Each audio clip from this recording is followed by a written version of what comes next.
The candles burned too low that night.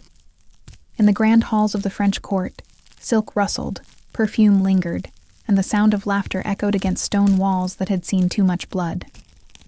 Another wedding, another bride, pale, trembling, radiant beneath a crown of pearls. By morning, she would be dead. It became a pattern whispered across France. Every young noblewoman chosen for the queen's favor, every bride she touched, seemed to vanish within days of her vows. No wounds, no struggle, just a stillness too perfect to be sleep. Rumor called it witchcraft. The priests called it divine punishment. But history remembers the name Catherine de Medici, a queen, a mother, a widow, and perhaps the most feared woman of the Renaissance. Before we descend into the shadows of her court, into her poisons, her secrets, her obsessions with power and prophecy, take a moment to subscribe if you crave the kind of history that bleeds. Because tonight, we enter a world where marriage was a death sentence, and the woman behind the veil may not have been the bride, but the executioner. The bells of Paris rang for celebration, not mourning. From the steps of the cathedral, petals fell like snow, crimson, white, gold, and the crowd cheered as the newlyweds emerged into the light. The young bride glowed beneath her veil, her gown a shimmer of Italian lace that glinted with every movement. Her husband, proud and flushed with youth, kissed her hand before the world, swearing a lifetime of loyalty. Watching from her gilded carriage nearby, Queen Catherine de Medici smiled. Her lips were painted the color of blood, her eyes veiled behind jewels and calculation. She had planned this union carefully, another marriage to bind two warring houses, another thread woven into the fragile tapestry that kept her throne intact. The bride, Louise de Vaudémont, was only 16. Her beauty was gentle, unassuming, almost fragile. She bowed deeply when Catherine's gaze met hers, unaware that the queen's eyes lingered a moment too long.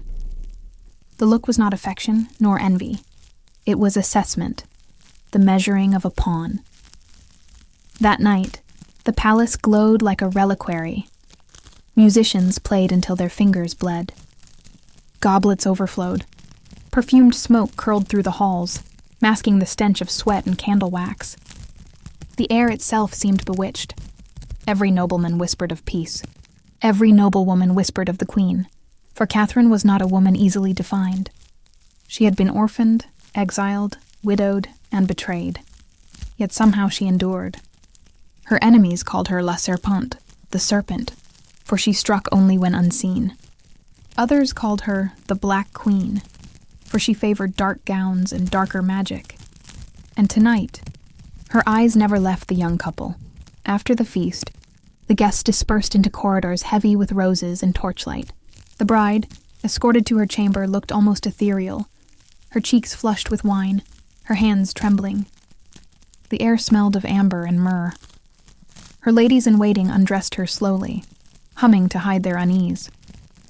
They had all heard the stories, the other brides, the other knights. Whispers that royal weddings had become omens. When the door closed, silence returned. The groom entered, nervous, drunk, hopeful. He kissed his bride, promising her love and safety. For a while there was laughter, soft and private, the kind that only exists before tragedy. Hours later, the chambermaid knocked. No answer. At dawn, she entered. The candles had burned themselves to stubs. The sheets were cold. The groom sat beside his wife's body, rocking silently, his face hollow. Her skin was pale as marble, lips slightly blue, eyes open but unseeing. There was no blood, no wound.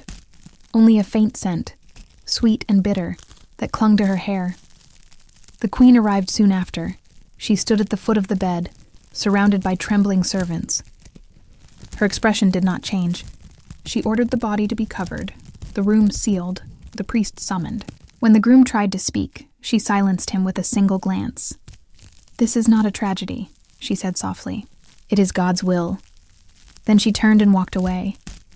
Outside, the court buzzed with questions. A fever, they said, a chill, the shock of passion. Yet no one could explain the same pale stillness that had claimed the previous bride, or the one before her. Within the month, the queen arranged another wedding. By then, the whispers had begun, quiet at first, then everywhere, that Catherine de Medici was no longer a woman, but an omen. That her brides, the young women she had chosen, blessed, or touched, were cursed to die before the ink on their marriage contracts dried. Her astrologer, Ruggieri, was seen pacing the tower that night, watching the stars for signs of mercy.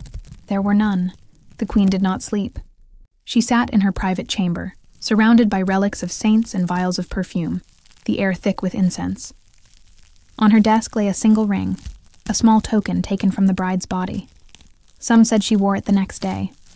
Others swore she dropped it into her chalice before she drank.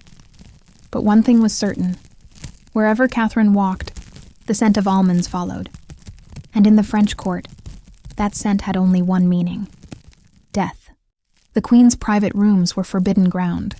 Few ever entered the inner chambers of Catherine de Medici and left unchanged. The doors stood behind a velvet curtain, unmarked by heraldry, guarded not by soldiers, but by silence. Those who had seen inside spoke of a space that felt less like a royal apartment and more like a temple, or a tomb. The walls were lined with shelves of glass and gold. Bottles of amber liquid caught the light from flickering candles. Silver crucifixes hung beside astrological charts. Cabinets of dark wood hid scrolls written in Italian, Latin, and strange symbols that no priest dared to interpret. And in the center, a single marble table, smooth, cold, and often stained with something that was not quite ink. This was Catherine's true court. The courtiers saw her as a widow clothed in mourning black, a figure of grace and control. But within these walls she was something else entirely. Here, she met with her astrologer, Cosimo Ruggieri, the pale man with eyes like glass, who whispered to her in the language of stars. Here she welcomed her perfumer and poisoner, René le Florentin, who crafted scents that healed, entranced, or killed. She called it science. Her enemies called it sorcery. Every object in that room had purpose and price. It was said that René had once shown the queen a vial so deadly that a single drop upon the skin could end a life in an hour. He named it l'eau de succube, the water of succubi. Catherine kept it locked in a carved ivory chest, its key worn around her neck. When questioned by priests, she called it a relic of curiosity. But others whispered that she had used it before, and would again. Her most trusted ladies, the escadron volant, or flying squadron, were her eyes and ears throughout France. Beautiful, intelligent, and utterly loyal, these women were trained to seduce, to listen, and to deliver secrets wrapped in perfume and charm. They moved through the courts of noblemen like angels. But the confessions they carried home were poison to those who spoke them.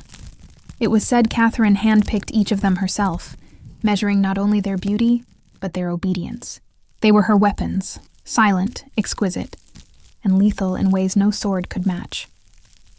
One winter evening, while the court dined in golden halls, the queen sat alone in her chamber, surrounded by her alchemical instruments. Her fingers, pale and steady, crushed dried petals into powder, mixing them with oils from her Florentine homeland. The scent filled the room, honeyed, intoxicating, tinged with something faintly bitter. René watched her quietly. "You risk much, Majesty," he murmured. She did not look up. "I risk everything always," she replied. "France bleeds because of men's pride. Let them call me witch or serpent. I will save my children however I must." He hesitated. "And the brides?" The pestle stilled in her hand. Her eyes, sharp, unblinking, lifted to meet his. "The brides are sacrifices of alliance," she said coldly.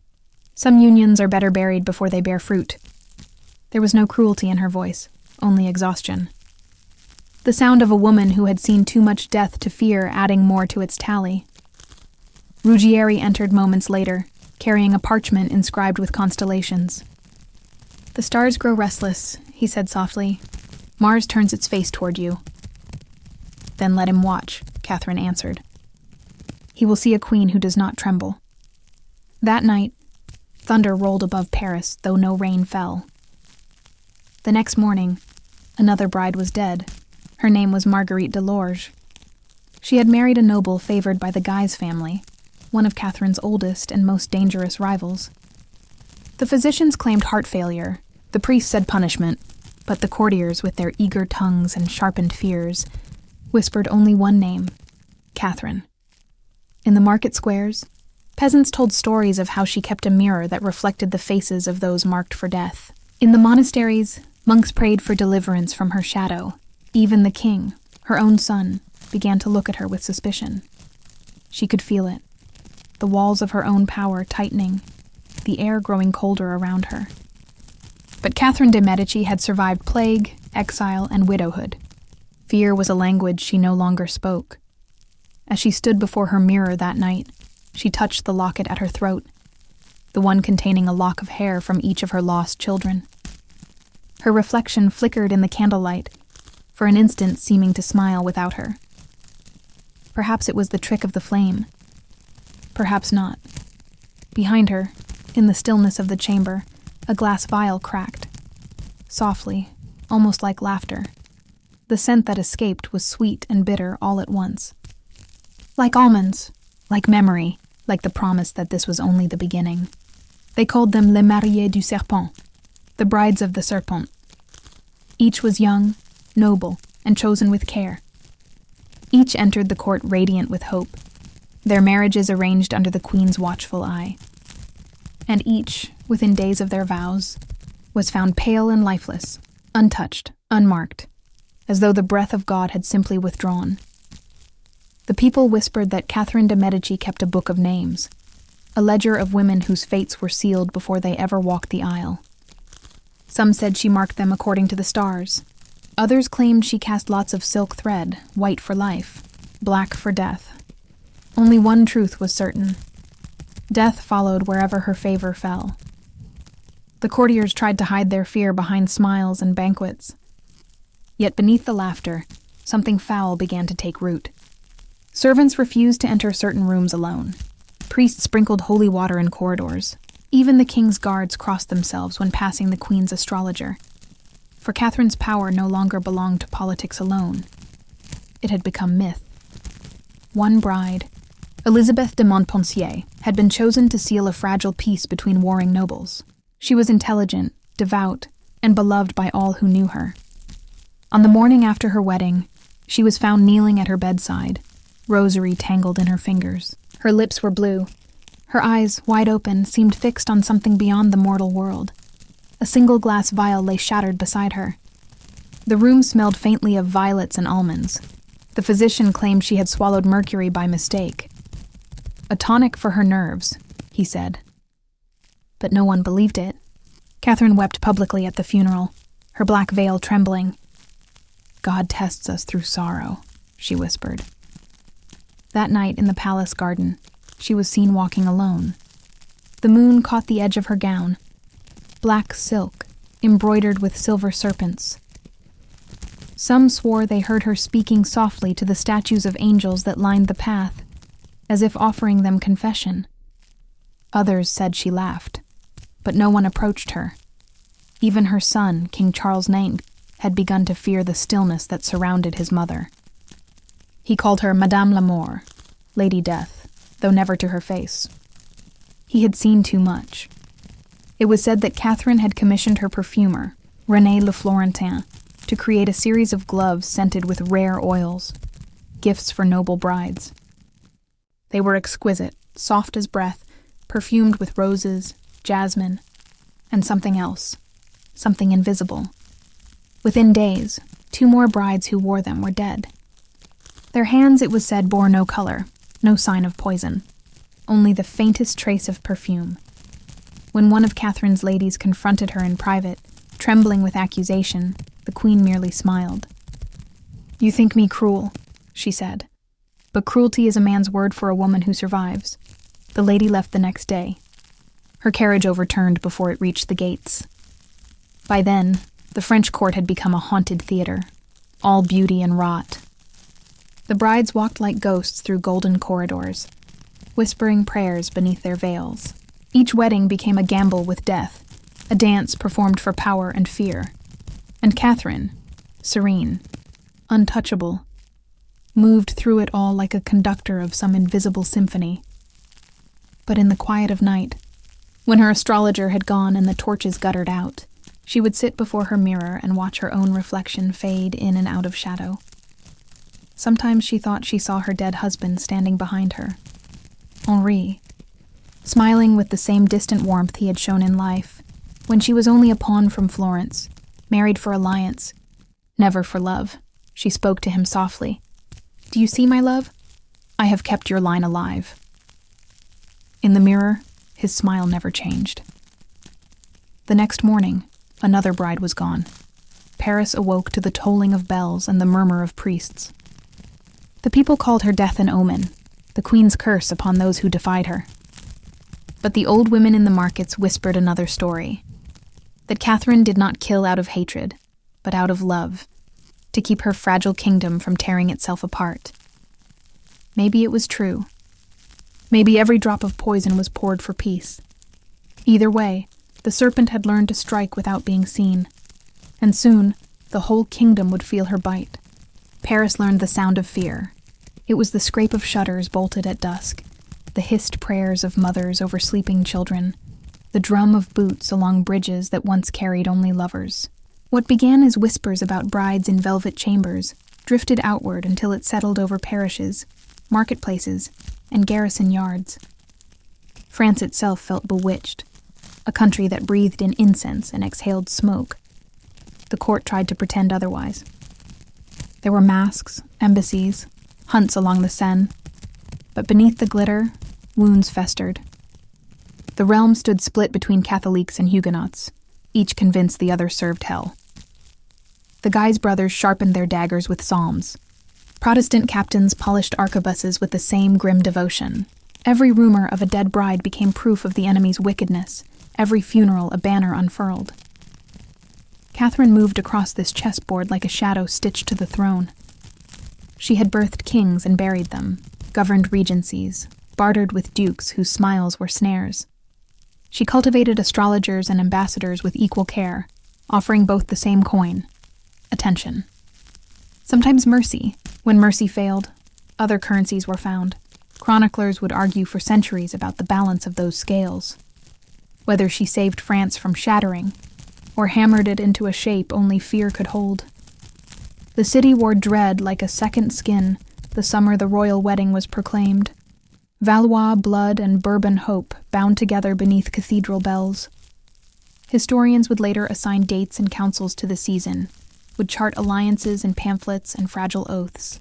But for those who lived it, time condensed to a single corridor of candlelight, the week of festivities that ran like silk over a knife's edge. The wedding drew enemies into one bedchamber of a capital already fevered by sermons. Nobles jostled, muskets stacked in courtyards under tapestries of saints. At the Queen Mother's side stood her son King, Charles, tormented by headaches that came like storms. Nearby, the Admiral, a Huguenot leader whose stoic calm angered the air itself, moved with the serenity of a man who believed the future could still be persuaded. Catherine watched him the way a falcon watches distance, not the field beneath it. What happened next, the world would name with a feast day and remember as a massacre. Some said the Queen planned it, that she lifted a hand and Paris obeyed. Others argued she was pulled into a tide already swelling, compelled by fears of plots within plots. The truth, like a body tossed in the Seine, surfaced different each time it was dragged up. What is certain is what the bells carried. Night fell. Doors splintered. Names became sentences. Steel spoke the only language understood when sermons run out of words. The river took its tithe. Candles burned low in houses where no one would ever light them again. Priests blessed blades. Neighbors turned to ghosts in each other's eyes. The city learned the weight of silence, the economy of breathing quietly when footsteps paused outside. And above it all, the palaces glowed with an awful steadiness, as if their stones refused to acknowledge the weather. In the morning's gray, Catherine walked galleries that smelled of wax and old wood. Her steps measured, her veil a moving eclipse. Report after report arrived. Districts, counts, lists written by men who needed numbers to keep from drowning. She read them without blinking. Grief is a private instrument. Power requires a public face. If she wept, it was in places no scribe could enter. If she prayed, it was in a language that asked no one's permission. The dead did not answer either way. France did not break that week. It cracked. The fissures ran through provinces and parliaments, through hearths where sons returned pale and louder than they had left. In the south, garrisons changed hands with the weather. In the north, processions carried relics as if bones could bargain with gunpowder. Catherine's letters multiplied, ink marching across Europe in careful phrases that meant, hold, wait, bend, do not let the river write our law. Diplomats admired her steadiness. Subjects learned its price. At court, the bride ceased for a time. Or perhaps they simply ceased being noticed, dwarfed by a nation's funerals. Yet the legend of Catherine's touch only grew. A queen who could unmake a wedding could midwife a war. A mother who saw omens in stars might read them in crowds. Behind her, suns rose and faltered, their crowns fragile as spun sugar. Charles worsened, haunted by echoes only he could hear. The next brother, elegant and wounded by devotion to beauty and pride, circled Paris like a hawk uncertain where to land. Kingship in that house looked less like inheritance than contagion. Arian's kind, the anonymous clerks and shivering pamphleteers, kept scratching their quills over the question no sermon answered. What did the queen intend? Some swore they had seen her in a chapel at dawn, kneeling with a stillness that made candles stutter. Others claimed she sat behind a screen while men arranged deaths in the next room. On parchment, certainty is a contagious disease. In life, it seldom survives the patient. The records that endure describe orders and audiences, provisions and pardons. Between their lines, a colder text persists. Whatever Catherine feared more than chaos was worse than blood. The court became a theater of reconciliation. Forgiveness performed as etiquette. The Queen Mother staged pageants of unity. Gilded shields hung beside lilies as if decoration could bind doctrine. For a moment, a season at most, it worked. Then sermons rose again like summer flies. The kingdom learned to live between truces the way sailors sleep between storms. Wet, armed, never far from prayer. By then, Catherine's silhouette had fused with the country's own. The bride's a legend braided into the larger one. A France that married itself to violence and woke most mornings alone. In taverns, men spoke her name like a talisman or a curse. In convents, women prayed for her soul and for their own. Children learned a game where the queen's shadow touched and you fell still. The winners had already run. When winter came, frost drew white veils across the Tuileries gardens. The hedges stood like black letters on a page the sky had signed. Catherine walked those paths in furs that swallowed the cold, her breath a brief crown. Somewhere a bell tolled. Not for a wedding, not for a massacre, just for the hour. Empires keep time even when they cannot keep peace. She paused, gloved hand on iron, and listened to a city counting itself. It sounded like a kingdom of ghosts calling roll. She did not tremble. Queens who survive learn to carry the weight of rooms that never empty.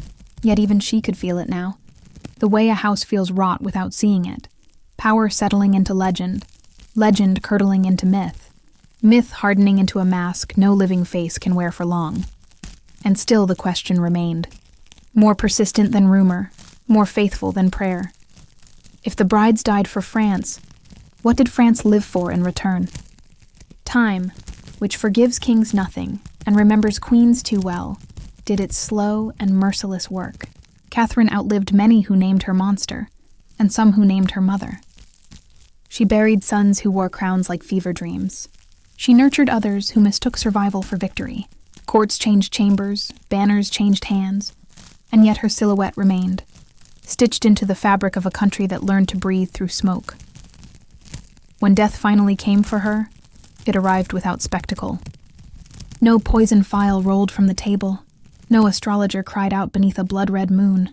She faded the way winter recedes, reluctantly, with a last chill that lingers in the halls. The great rooms swallowed her footsteps. The gardens kept their frost. Paris did not erupt. It continued, which is the only revolution that never fails. But absence can be a louder sovereign than presence. With Catherine gone, the stories gained air. Without the living woman to complicate them, myth stepped forward and placed its crown upon her memory. She became La Reine Noire completely now. the widow who wrote decrees in venom, the mother who stitched assassinations into her children's weddings, the Florentine whose rosaries smelled faintly of almonds. In pamphlets, she was witch and augur. In sermons, Jezebel and Athaliah. In whispered bedside tales, a shape at the foot of the bed that carried a bridal glove and never spoke. History tugged at these veils and found threads of iron beneath. There were letters in her hand, cool as river stones, pleading for truces that never held. There were accounts of embassies and dowries, of thin treasuries and hungrier armies. There were receipts for perfumes, yes, and for apothecaries' powders, some benign, some meant for headaches that roared like cannons in royal skulls, some that could stop a heart if measured like prayer and swallowed like faith. There were, too, confessions written by enemies who needed a woman to blame for a century that bled through men's hands. And there were the brides. Their names drift through archives like faded perfumes. Louise and Marguerite, Elizabeth and those whose signatures never dried. Physicians wrote fever, spasm, sudden distemper, the vocabulary of helplessness. Priests wrote judgment, poets wrote sleep, the people wrote Catherine. Could gloves deliver death? Could tinctures be brushed onto lace, dropped into wine, massaged into temples beneath a veil of roses? The alchemists of her age believed in transmutation. Why would love be the only thing never changed by art? The more the scholars argued, the more the legend did what legends do. It spread to fit the shape of the listener. In salons bright with enlightenment wit, she became a cautionary tale about superstition strangling reason. In romantic pages, she was the dark star around which doomed kings orbited, fatal and fascinating. On provincial stages, actresses in black silk moved through painted chapels distributing invisible fates to gasping audiences who paid to be frightened by the past. And in the quarters where brides still pinned hope like a borrowed jewel, mothers taught their daughters to watch the cup, to test the powder, to keep their own counsel. Lessons owed to a queen who taught caution by the rumor of her touch. France itself wore her legacy like a scent that wouldn't wash from its linen. The next revolutions came with drums and tricolor light, and yet in their fervor, you could hear an echo from those earlier chambers. The conviction that a new order can be midwifed by terror if you call the terror by another, more virtuous name. Guillotines replaced secret vials. Street committees replaced cabinet noirs. Crowds performed what courtiers once whispered. The instruments changed. The appetite did not. If marriage had once bound houses, execution now bound ideals. Either way, the vows were mortal. What then is Catherine's truth? It is a ledger written in two inks. In one, you can read the woman who held a country together with bargains and dread, who played confessor and extortioner as the hour demanded, who believed peace could be purchased if she paid with other people's sleep. In the other, you find a mother lecturing sons who crept toward ruin, a widow with a treasury that moaned like an empty cask, a Florentine transplanted into French soil who learned, as all exiles do, that kindness is expensive and rarely reimbursed. She knew something the rest of us spend our lives pretending not to know, that power is a hospice, not a cure. You do not rescue a kingdom. You ease its passing from one breath to the next and count it victory that the chest still rises. When breath fails, the living write explanations that flatter the dead and quiet the dinner table. Catherine allowed few to flatter her while she breathed. After, everyone did. As for the brides, the fairest judgment may be the hardest to love. Some likely died of the ordinary tragedies of their age. Infection, shock, the body's rebellion against arrangement struck over it. Others may have crossed paths with hands more deliberate than heaven's. Between chance and design, the legend bloomed, watered by fear and cultivated by enemies who found in a queen's shadow the perfect garden for their accusations. We inherit both possibilities, and perhaps we deserve neither certainty. On certain winter mornings, when the palace stones exhale their cold and the sun climbs grudgingly over Paris, a thin light runs along the galleries where Catherine once walked. In that light, the glass cabinets look empty and accusatory, the tapestries as patient as juries. The chapel holds its breath. If you stand very still, you can imagine a figure in black pausing before a mirror, touching the locket at her throat, weighing, again, the price of another day in which France will not shatter. No vial breaks, no spell rises, only the ordinary magic of endurance does its quiet work. This is what remains, a nation that outlived its widows and its weddings, A name that outlived both history and the need to be fair. Catherine de Medici did not invent the poison in France's cup. She learned how to lift the goblet without spilling it.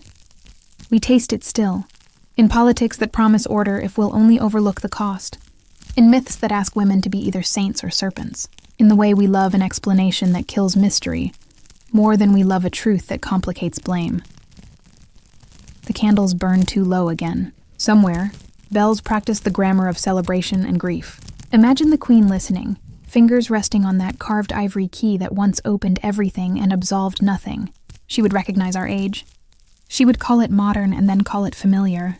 The brides of the serpent have long been married to our imaginations. They die now in operas and in elegant footnotes. And they live in warnings. Mothers still murmur over daughters' wrists as they fasten a glove and lift a veil. If you follow the corridor to its end, you reach a window where the gardens are skeletal with winter. The roses will come back. They always do. The question, which outlives queens and crowds alike, is whether we prefer the legend's perfume to the history's air. Catherine's legacy is the knowledge that both scents cling, and that neither washes out quickly. You decide which to wear.